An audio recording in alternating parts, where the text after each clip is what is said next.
My family gifted my brother my inheritance. Then I foreclosed their dream home.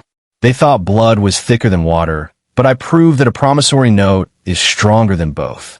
Hey everyone, before we get in the video, don't forget to subscribe and smash that like button if you want more stories just like this. Thanks for the support. My name is Julian, and I am 28 years old. The jagged line that separated my past from my present wasn't drawn with a pen, but with the signature of a notary public on a crisp autumn afternoon.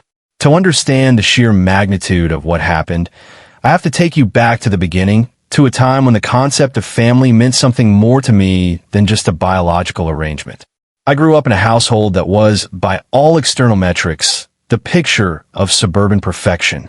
We lived in a manicured neighborhood where the lawns were always edged and the SUVs were always new.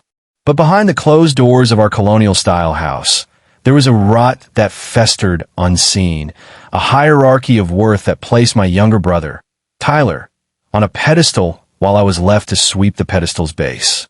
Tyler was the golden child, the prodigy, the one who could do no wrong even when he was caught with his hand literally in the cookie jar or later, the liquor cabinet.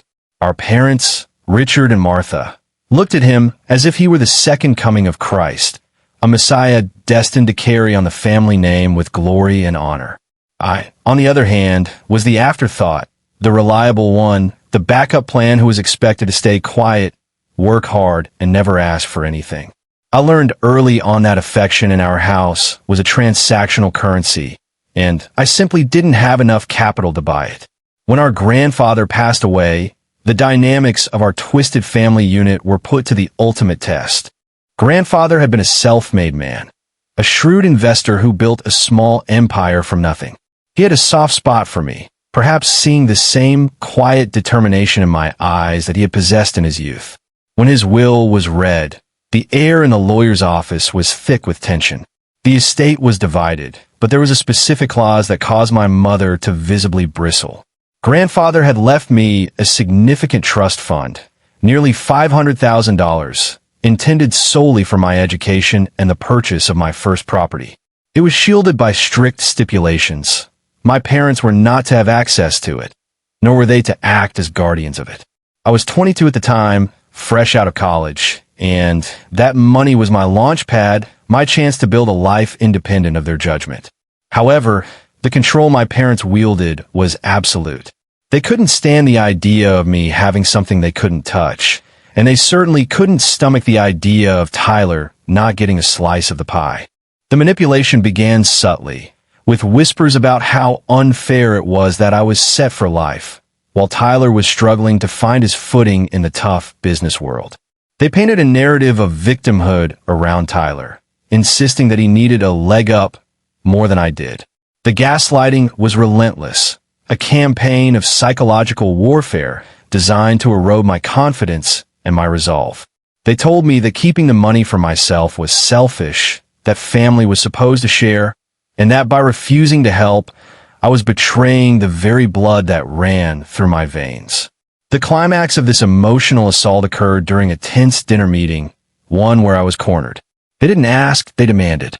With the fervor of religious zealots, they explained that Tyler had found a dream opportunity, a venture that required substantial capital to get off the ground.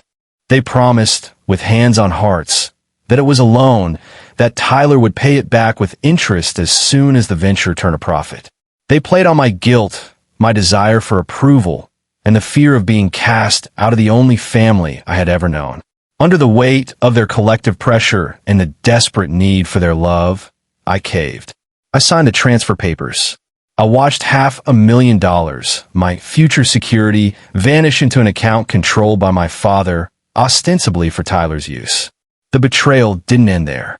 Within weeks, the narrative shifted. The business venture turned out to be a nebulous series of bad investments and frivolous spending sprees. But the real knife in the back came when I discovered what the bulk of that money had actually purchased. It wasn't a business inventory. It wasn't stock.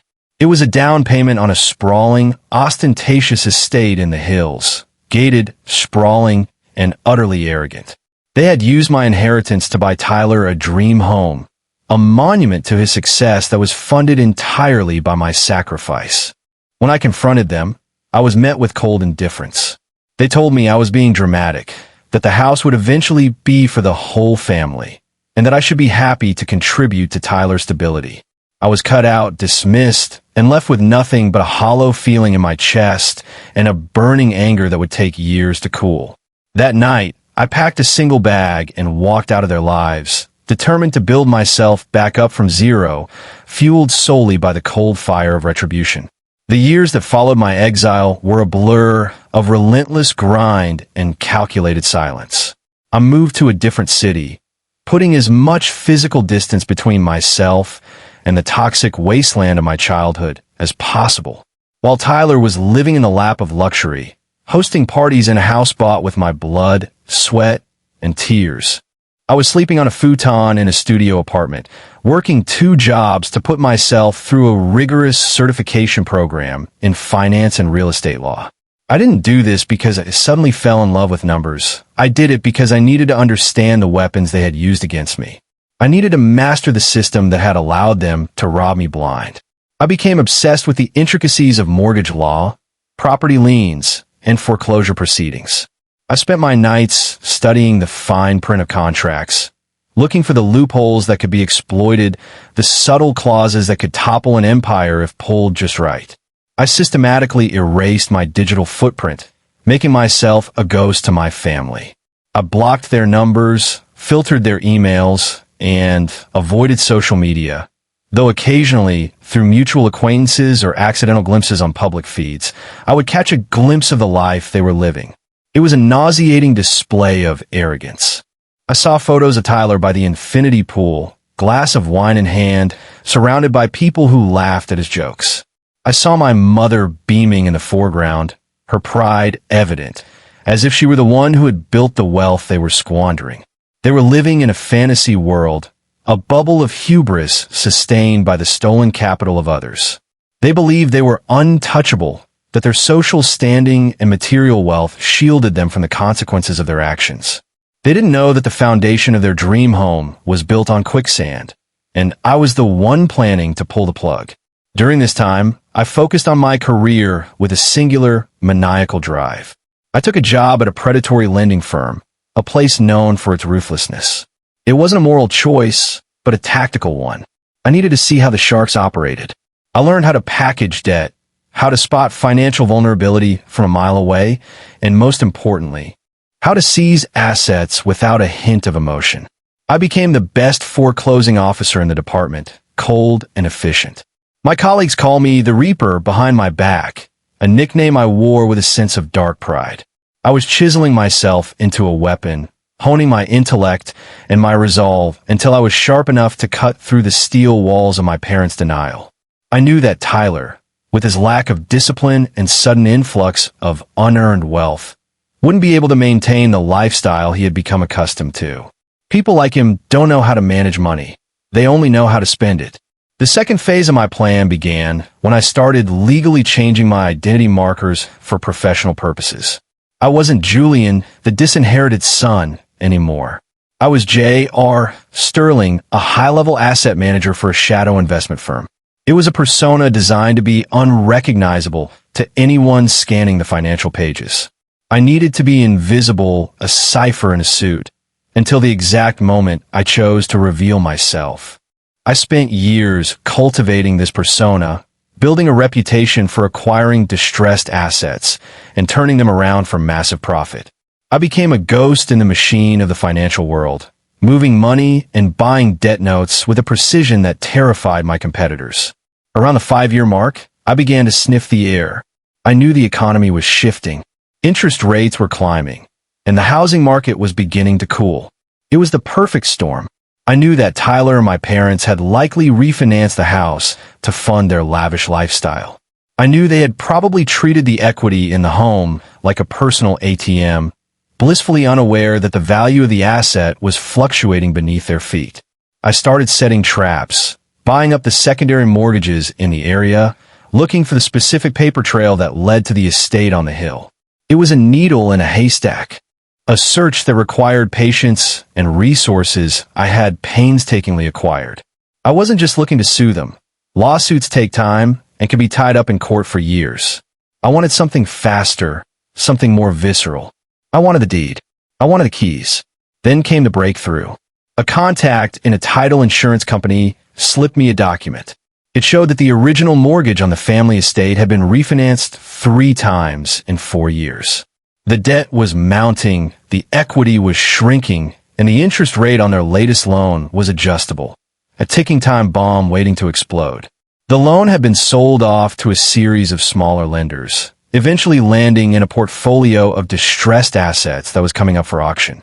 I didn't just buy the loan, I bought the entire servicing company. It was an aggressive move, one that cost me a significant portion of my own savings, but it was the checkmate move I had been waiting for. I now own the debt that secured the roof over their heads. I wasn't just the creditor. I was the judge, jury, and executioner of their financial future. The transition from silent observer to active puppet master happened in the sterile silence of a high-rise office. I sat at a mahogany desk, staring at a file that contained every financial secret of the people who had cast me aside. It was a dossier of their hubris. I saw the credit card statements, the car leases, the records of extravagant vacations to Europe, all paid for with the rising debt of the dream home. They were leveraged to the hilt, living a lie that was precariously balanced on the assumption that the good times would never end. But I knew the math. I knew the adjustable rate mortgage was about to reset, skyrocketing their monthly payments by nearly 40%. They were already drowning in their own consumption. The coming wave would be the one that pulled them under for good. I didn't contact them immediately. That would have been too easy, too merciful. I wanted them to feel the pressure building. I wanted them to panic. I instructed my servicing department to enforce every single letter of the contract. No grace periods for late fees. No forgiveness for missed payments. Every single cent had to be accounted for, and it had to be on time. The first missed payment came as no surprise to me, though I imagine it shocked my family. They were likely used to the leniency of the previous lenders, the big banks who didn't care about one late payment. But I cared. I cared about every single day that passed without that money hitting my account. The late fees began to pile up, compounding daily, adding a layer of interest that they would never be able to crawl out from under. I watched their struggle from afar. I had cameras installed in the neighborhood. I won't say how, but in my line of work, you learn how to see without being seen. I saw the gardener come less frequently. I saw the expensive cars get replaced with slightly less expensive ones. I saw the lights in the house dim at night. Not because they were trying to be eco-friendly, but because they were trying to save on electricity bills. The stress was visible even from a distance. The once manicured lawn began to show weeds, the first sign of neglect, the first crack in the facade of perfection. It brought me a grim satisfaction, a dark warmth to see the physical manifestation of their reality catching up with them. The psychological warfare was just as important as the financial siege. I knew my parents. I knew they were creatures of pride. They would rather starve than ask for help, and they would certainly rather die than ask me for help. But I also knew Tyler. Tyler was weak. Tyler was the canary in the coal mine. I knew he would try to find a way out, a loophole, a savior. I made sure that no savior existed. When they tried to refinance again, they found doors slammed in their faces. I had quietly circulated a note in the industry, a do not lend warning attached to their social security numbers. It wasn't illegal, just a quiet heads up that these were high-risk clients. They were boxed in, trapped in a cage of my own design. The months dragged on, turning the seasons from warm to cold. The foreclosure process is a slow, agonizing beast. It is not a single event, but a series of humiliations. The notice of default was the first official shot across the bow.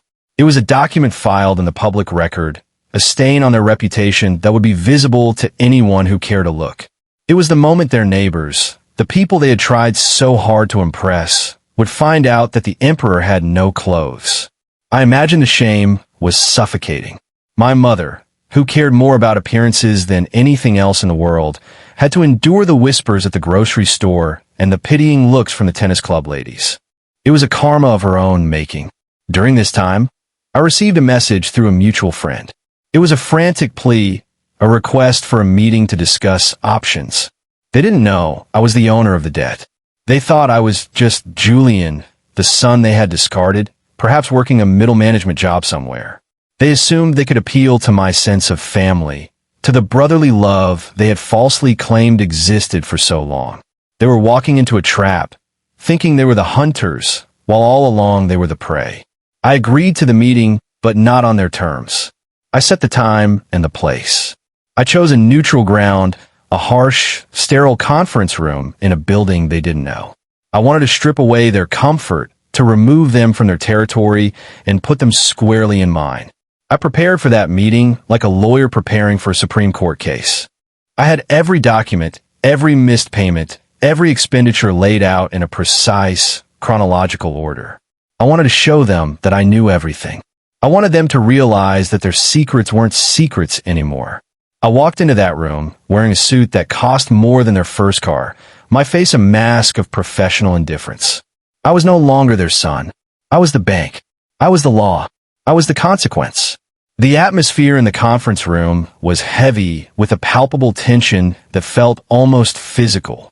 I sat at the head of the table, my back straight, my hands clasped loosely in front of me. On the opposite side sat the three people who had tormented my childhood, who had stolen my future and squandered it on vanity. They looked older than I remembered.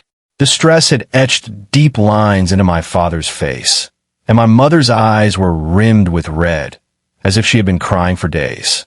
Tyler sat slumped in his chair, staring at the polished surface of the table, unable to meet my gaze. The arrogance was gone, replaced by a terrified desperation. They looked like victims of a natural disaster, which in a way they were. I didn't offer them coffee. I didn't ask how they were. I didn't engage in any of the social niceties that usually precede a meeting between family members. I simply slid the first document across the mahogany surface. It was a summary of their loan, the missed payments, and the ballooning penalties. The silence stretched as they read the numbers, the reality of their situation sinking in with every line item. My father looked up, his mouth opening to speak, likely to offer some excuse about a temporary setback or a promise that money was coming. I raised a hand to stop him. I didn't want to hear his lies. I didn't want to hear his justifications. I wanted to talk about the math. I explained in a calm, detached voice exactly how much they owed. It was a sum that was impossible for them to pay. The interest had compounded to a point where the total debt was significantly higher than the current value of the home. They were underwater in a way that no amount of bailout buckets could fix. I watched the color drain from my mother's face. She began to stammer, her composure cracking. She tried to reach across the table, to touch my hand, to invoke the bond of blood that she had so carelessly severed years ago. She started talking about family and forgiveness, twisting the words like knives in the wound. She told me that Tyler made a mistake, that he was young, that he was learning. She spoke of the dream home as if it were a living thing that needed to be protected. I listened to her pleas with a stoic silence that unnerved them. When she finally paused for breath, I spoke. I didn't scream. I didn't shout. My voice was quiet, almost a whisper, but it carried the weight of the years I had spent planning this moment. I told them that the bank, my bank, was not interested in stories. We were interested in solvency. I told them that the terms of the loan were non-negotiable. I saw the hope die in their eyes. They had come here thinking they could guilt-trip me into saving them, but they were facing a stranger in a suit who saw them not as family, but as bad debt. Then came the pivot. My father, desperate and angry, tried a different tactic. He slammed his hand on the table, demanding to speak to the owner, to someone with real authority. He ranted about fairness, about how the system was rigged against the little guy. It was a performance, a last-ditch effort to assert dominance in a room where he had none. He didn't know that he was screaming at the owner. He didn't know that the person holding the axe was the very son he had taught to use an axe. I let him finish. I let him exhaust himself, his chest heaving with the exertion of his own rage. I stood up slowly. I walked around the table until I was standing directly behind him. I leaned down, my lips close to his ear, and I spoke the words that would haunt him for the rest of his life. I told him that there was no appeal. I told him that the house was going into foreclosure and that nothing on this earth could stop it now. I didn't reveal my identity as the owner yet. That surprise was for the finale. For now, I wanted them to sit with the absolute certainty of their ruin. I wanted them to leave that room feeling the cold reality of their impending homelessness. The meeting ended with their departure. They walked out with slumped shoulders, defeated and broken. I watched them go through the surveillance feed on my phone. They got into their luxury car, a car that would likely be repossessed soon enough, and drove away.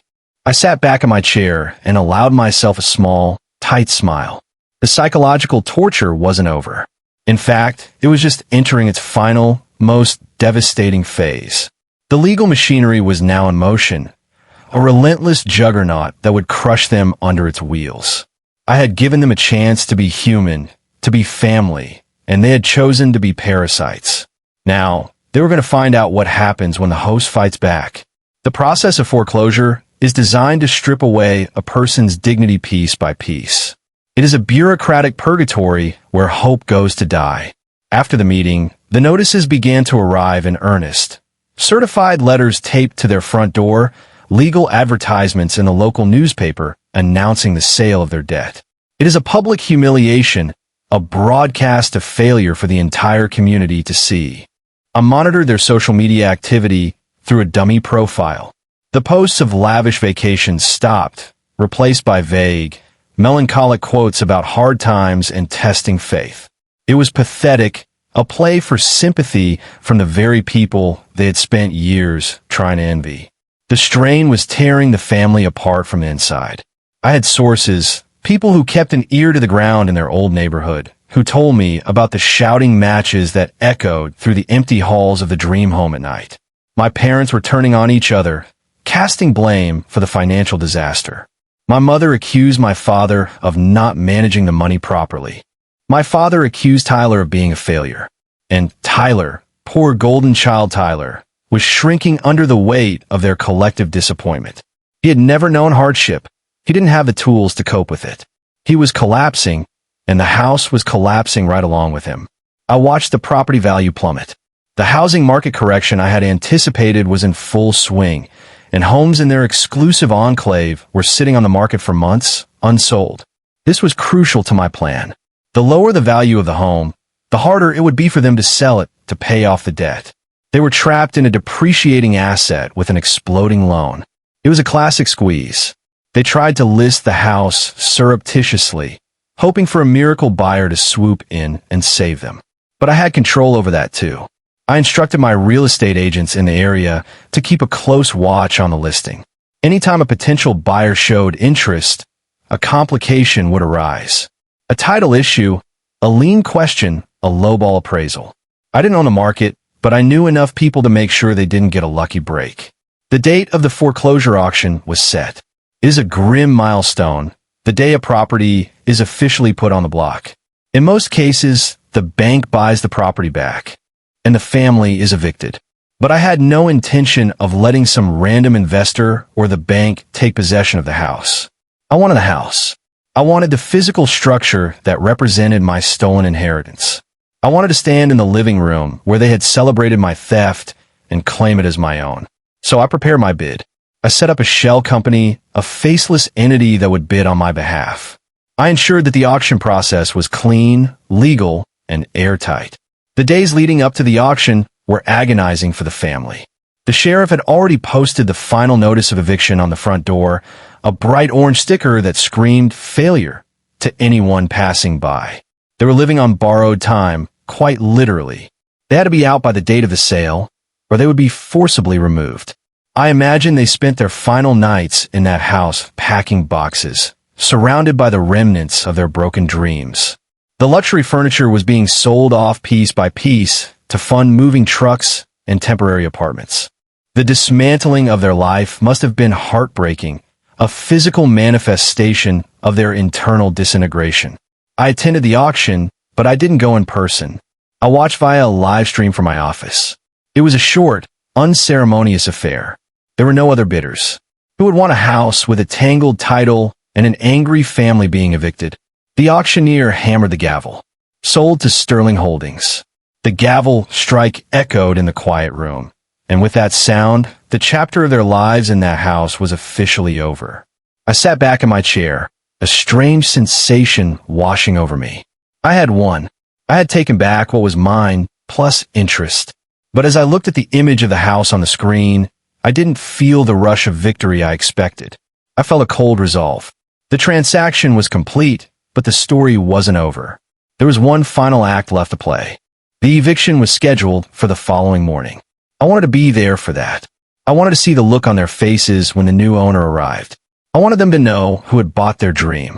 I drove out to the estate early, watching the sun rise over the hills. The air was crisp and clear. As I turned onto their street, I saw the moving trucks parked outside. I saw my father arguing with a deputy sheriff on the lawn. I saw my mother weeping into a handkerchief on the porch. I saw Tyler, looking shell-shocked, carrying a box of personal belongings to his car. It was a scene of absolute devastation, and I was the audience of one. I parked my car down the street and waited, giving the final instructions to the team I had brought with me. It was time to drop the mask. I walked up the driveway, my shoes crunching on the gravel that used to be meticulously raked. The sheriff looked at me, recognizing the authority in my step, and nodded. My father, seeing a stranger approaching, straightened his tie, probably thinking I was a neighbor coming to gawk or perhaps a potential buyer with a last-minute offer. He was desperate, clutching at straws, ready to pawn off the last of his dignity for a lifeline. He stepped forward, a forced smile plastered on his haggard face, and asked if he could help me. I saw the flicker of confusion in his eyes as he studied my face. There was something familiar about me, something that tickled the back of his mind, but the years of distance and the transformation of my appearance threw him off. I didn't speak immediately. I looked past him at the house. It was beautiful, architecturally, but it felt soulless. It was a monument to greed, and now it was a tomb for their arrogance. I turned my gaze back to my father, then to my mother, who had stopped crying and was now staring at me with a mixture of fear and confusion. Tyler had set his box down and was squinting at me, the realization dawning on him slowly, like a sunrise over a dark horizon. I saw the moment the recognition clicked. The blood drained from Tyler's face, and his knees buckled slightly. He knew. He knew the suit, the stance, the cold, dead eyes that used to look at him with brotherly love. I reached into my jacket pocket and pulled out the deed. It was crisp and new, the ink still fresh. I handed it to my father. He took it mechanically, his eyes scanning the document. He saw the name of the trust, and he saw the name of the trustee, Sterling Holdings. But it was the signature at the bottom that broke him. It was my signature, scrawled with a flourish I had practiced for years. Julian. He looked up, his mouth opening and closing like a fish out of water. The silence that stretched between us was deafening, broken only by the sound of the wind rustling through the dying leaves of the oak trees in the yard. I told them that the house was mine. I told them that the debt they owed was now owed to me. I explained, in a voice devoid of emotion, that every cent they had spent on this house, every renovation, every party, every piece of furniture had been purchased with my inheritance, and now I had taken it all back. I told them that the trust was legally binding and that the foreclosure had been executed perfectly. There was no appeal. There was no second chance. The dream home was no longer theirs. It was mine. I watched the emotions play across their faces, shock, denial, rage, and finally, the crushing weight of despair. My mother collapsed onto the steps of the porch, sobbing uncontrollably. She tried to scream my name, to plead with me as a mother would plead with a son, but the words were choked off by her own tears. She looked at me with such hatred, such pure, unadulterated malice, that I actually felt a sense of peace. It was the first honest emotion she had ever directed at me. She wasn't pretending to love me anymore. She wasn't manipulating me. She was showing me exactly who she was. My father tried to step forward, his fists clenched, ready to lash out physically, but the sheriff stepped between us, a hand on his baton.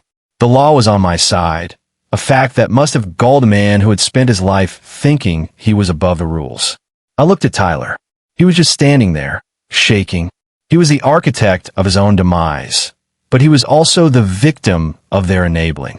He looked small, pathetic. I felt no pity for him, only a distant sense of pity for the boy he could have been if they had just loved him enough to teach him the value of work instead of the value of theft.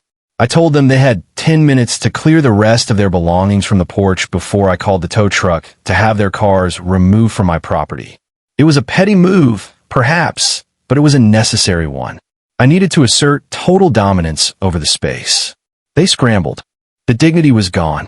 They grabbed boxes and bags, throwing them haphazardly into their vehicles, desperate to escape the gaze of the brother they had wronged. They moved like ghosts fleeing a haunting, terrified to look back, terrified to meet my eyes. I stood on the driveway, the master of the manor, watching them scramble like vermin leaving a sinking ship. It wasn't a happy moment. It wasn't a triumphant moment. It was a solemn moment. It was the execution of a justice that had been delayed for too long. As they drove away, their cars kicking up dust on the road they once owned, I stood alone in front of the house that had caused so much pain. The silence was deafening. The silence that followed their departure was heavy, but it was a clean kind of heavy. It was the silence of a tomb that had finally been sealed.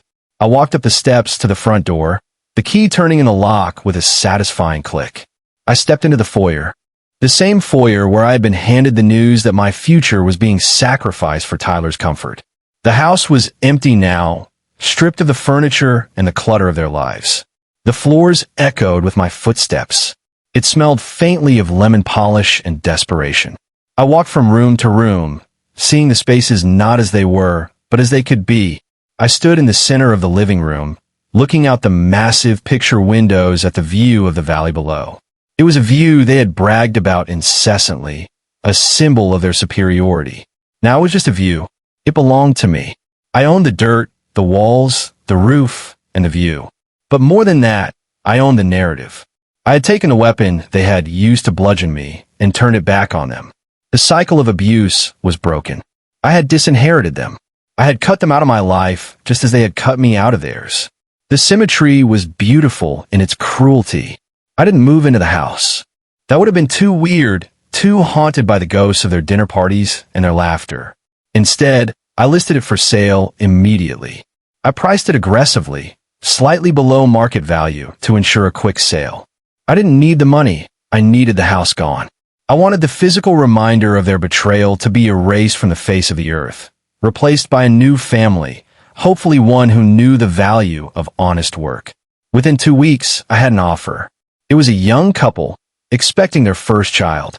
They looked at the house with stars in their eyes, seeing a future, not a monument to greed.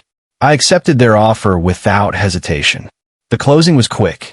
I signed the documents as Julian, not Sterling. The proceeds from the sale were substantial, even after paying off the debt and the costs of the foreclosure. I took that money and added it to my own portfolio. It was the inheritance I had been promised, finally returned to me with interest. I took a portion of it and donated it to a charity that helps victims of financial elder abuse and familial exploitation. It was my way of balancing the scales, of turning something dark into something light. I never heard from Tyler, Richard, or Martha again. The community grapevine told me they moved into a small rental apartment across town. My father took a job at a hardware store to make ends meet. My mother spiraled into a deep depression, rarely leaving the house. Tyler, I heard, was trying to start a new business, but he couldn't get the funding. His reputation was ruined, and his credit score was in the gutter. They were living the life I had lived after they stole my money, but without the grit or the determination to crawl back out. They were just fading away, becoming irrelevant footnotes in the history of their own hubris. As for me, I moved on.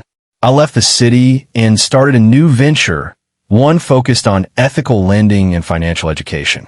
I wanted to help people like the younger version of myself, people who are vulnerable to the sharks of the world, even when those sharks were the faces of family. The experience hardened me, certainly. I trust fewer people now. I verify everything. But I also sleep better at night, knowing that I stood up for myself. I didn't let them win. They thought blood was thicker than water, but they learned the hard way that in this world, debt is the thickest bond of all. And when you come to collect, you don't need a handshake. You just need the law. I walked away from the house on the hill for the last time, the sun setting behind me, casting a long shadow that stretched out into the future. My future. A future that was finally, undeniably, my own.